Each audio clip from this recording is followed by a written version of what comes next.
আসসালামু আলাইকুম। আমরা এখন আছি হচ্ছে সীতাকুণ্ড। সীতাকুণ্ডে হচ্ছে এক পাশে হচ্ছে সমুদ্র, আরেক পাশে হচ্ছে পাহাড়। আমরা ঠিক সীতাকুণ্ডের কোমর আলী ভুঁইয়ারহাট নামক একটা জায়গায় আছি। এটা হচ্ছে বেড়িবাঁধ। তো আমাদের এখান থেকে ভাপাবো 22 কিলোমিটার। তো যেটাই হোক, জায়গাটা কিন্তু অনেক নিরিবিলি, শুনশান নীরবতা। জায়গাটা দেখতে অনেক সুন্দর। আর আসমানটা তো আল্লাহর রহমতে এখন মেঘলা মেঘলা ভাব, আরও সুন্দর, ক্লান্তি নাই। তো জায়গাটা অনেক সুন্দর।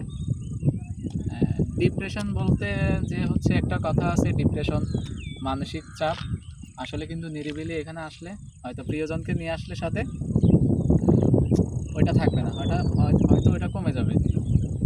এরকম নিরিবিলি স্থান হয়তো অনেকে পায়ও না, ডিপ্রেশনে ভোগে। আমি বলবো যে হচ্ছে সীতাকুণ্ড কোমর আলী ভুঁইয়ারহাট নামক এই জায়গাটা, বেড়িবাঁধ নামে এই জায়গাটায় এসে হয়তো একদিন ঘুরে যাওয়ার জন্য।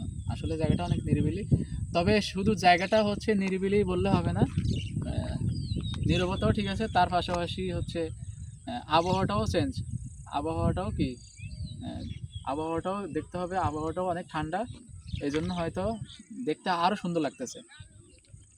তো যাই হোক, এই হলো কথা। আমরা এখানে আসলাম, একটা বিয়েতে আসলাম, ছোটো ভাইয়ের বোনের বিয়েতে আসলাম। সেই উপলক্ষে আমরা ভাবতে পারিনি যে এখানে আসবো। সেই উপলক্ষে আমরা জায়গাটা ঘুরে ঘুরে গেলাম। অনেক সুন্দর। যাক, সবাই ভালো থাকবেন।